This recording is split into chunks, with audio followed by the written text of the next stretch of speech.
биздин ишенген укук коргоо кызматчыларына, өкмөт үчүн, президент үчүн аябай оор иш болду.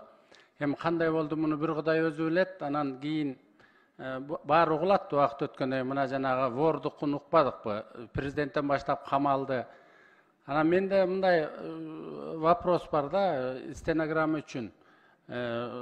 Чек ара кызматы сиз күнөө сезесизби? Бул боюнча тапшырмалар коюлган, тийиштүү. Азыр ошо кантип чыккан боюнча иликтөө иштери жүрүп атат. Ошо иликтөө иштери жок, билебиз, анын баарын айтпадыңызбы? Күнөөлүү деп сезесизби өзүңүздү? Стенограмма үчүн. Ошо стенограмма үчүн мен айтып атам. Тийиштүү тапшырмалар коюлган, именно чыгарма боюнча, көзөмөлдү күчөтүү боюнча. Азыр иликтөө иштер жүрүп атат.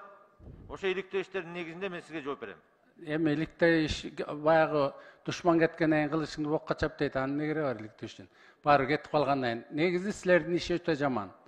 Улуттук коопсуздук комитетинде сиз кандай деп сезесиз?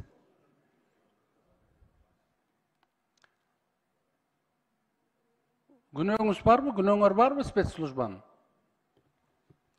Жыйынтыгында айтылат, урматтуу депутат. Силерде да күнөө жок экен, молодец, жакшы иштеп атыпсыңар. Министр иностранный десетчи? Иностранный дел. Силер кандай деп сезесиңер? Күнөө барбы кичине? Бет кызарып атабы? Бул жерде Бишнала Нурдинович, бул жерде Тышкы иштер министрлигине тиешелүү маселе жок. Бул жерде Кыргыз Республикасынын жараны алып. Жок, сиз как ошол Тышкы иштер министринин өкүлү катары кичине күнөөлүү болуп сезип атасыңарбы биздин гражданды урдап кеткенге деп атам. Бул жер биз Тышкы иштер министрлиги тарабынан ишиңер жок экен да силердин, силер таптаза экенсиңер. Сизчи МВД? Биз дагы өзүбүздүн ичкиликтөө кызматы берген жыйынтыгга карата баа бере алабыз өзүбүздүн. Эми жакшы иштеп атсыңар, иштериңерге ийгилик. Мындай эми каждыйыбызды урдап кетсе деле ушинтип отурат экенсиңер да.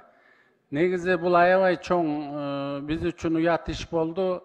Негизи болгон нерсе чек арадан чыкпаш керек, чек арадан чыгып кетти. Спецслужба, спецоперация жүрүп атканын билбейт, значит булардын да жумушу начар. МВД да билбейт экен, Тышкы иштер министрлиги да таптаза экен, иштериңиздерге ийгилик. Бетиңер кызарбаса, иштериңер ийгиликтүү болсун. Рахмат.